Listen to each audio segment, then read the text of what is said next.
So, and I've checked eggs, so let's go see the meat chickens. And that's where we're going to talk about what's been going on with them. We're really kind of blue, kind of down, browning and down about that. Okay, so meat birds. We're going to go see meat birds. So, the reality with meat birds is they're not like egg birds. Another reality with meat birds, specifically Cornish-Rock cross meat chickens, is when you raise them, you're probably going to have some die during the time that you're raising them before they go to butchering, before they go to processing. That's just reality. I know most likely somebody's going to hear that and comment on here, we've raised meat birds and haven't lost any, and I'm really happy for you. I truly, genuinely am. But if you raise enough of them, they're not all going to make it to processing.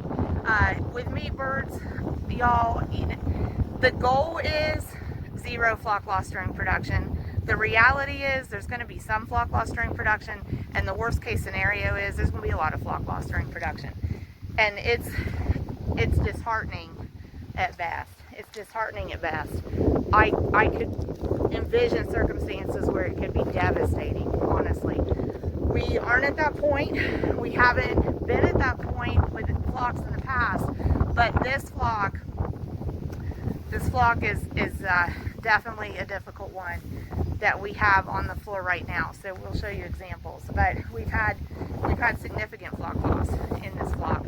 So basically, every day you come out to the barn, like the thing in your brain, frame it however you want to frame it, but before you get the doors open, you're just thinking, I hope they're all alive, or I hope I don't find any dead chickens, but it's always on your mind. It's always on your mind.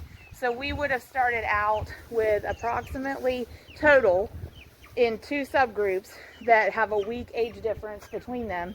And I'm tell you straight out, the birds are behind me, the meat birds are right behind me. I don't know if y'all can see, probably can't see any of them in the shot yet, but as I'm talking to you, I'm looking in the barn.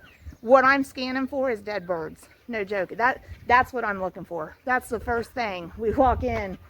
Honestly, the first thing, yeah, you're looking to see if the birds are okay, but the first thing you're telling your eye to pick up is, are there dead birds? The next thing is there water in the waters? And then, is there feed in the feeders? And then, how are the birds looking? And then, do we need to put bedding down? That's basically the thought process every time we come into the barn. 5, 6 times a day, whatever it takes.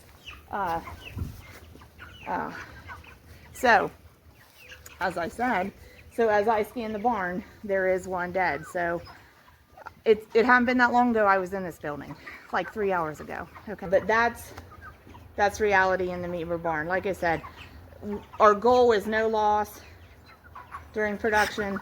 Reality is there's probably going to be some loss. Worst case scenario is there's going to be a lot of loss. I was starting to say, we started out with, I'm going to turn the camera on some birds.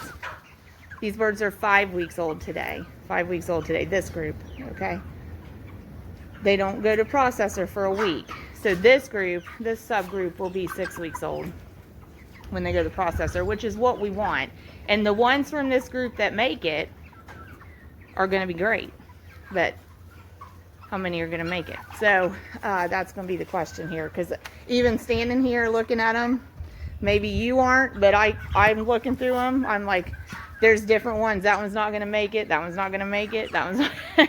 So, but those are the things you get an eye for, you know, as you raise them. So we started out with, okay, so this group would have been about 225 birds. Okay, so we actually had an emergency, actually had to stop, so, and tend to something. So now I'm actually trying to think about where were we, but we had mentioned production agriculture is a tough gig. Every time we come into the barn, we're thinking, are the birds going to be thriving?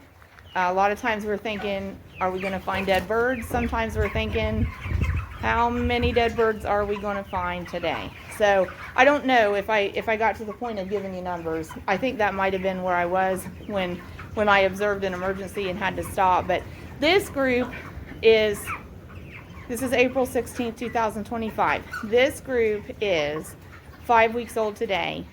They were scheduled for hatch based on the processing date that was set up for them to be 6 weeks old at processing. Okay, so the ones in this flock that make it to processing are going to be great. They're going to be exactly the size we want.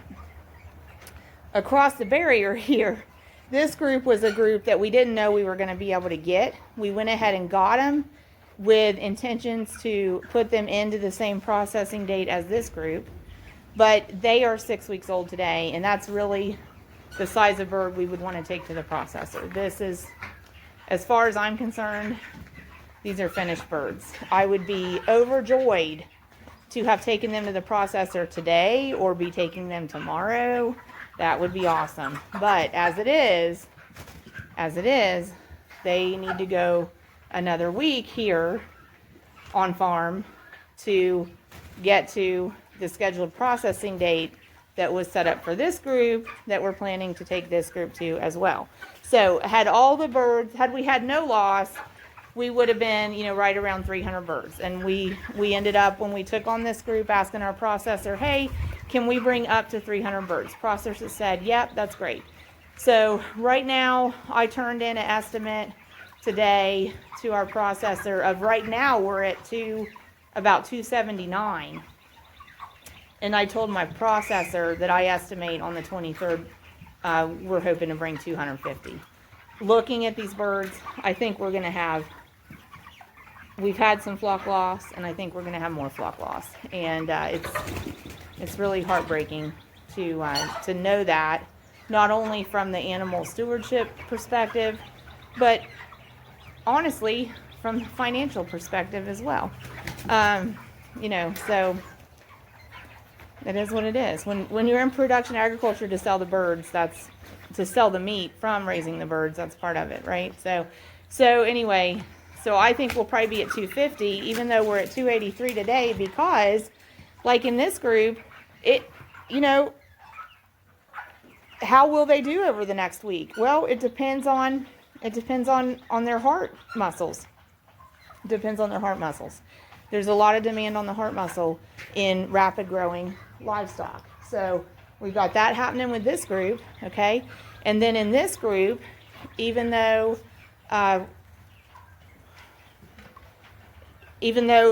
they have another week and their size looks appropriate, like another week is going to be great for them.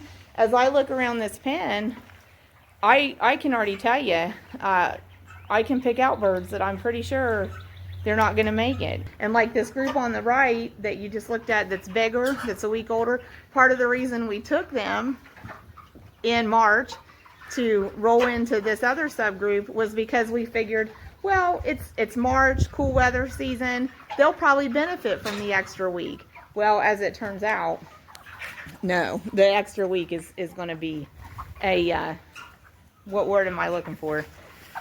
I don't know. I can't even remember what word I'm looking for now, but this extra week is going to be a hurdle for this group for sure. Raising meat chickens is not for the faint of heart. It's not for the faint of heart, and it's not cheap. So if you all know people that raise meat chickens, and sometimes you think about, why are their prices what they are? There's a reason.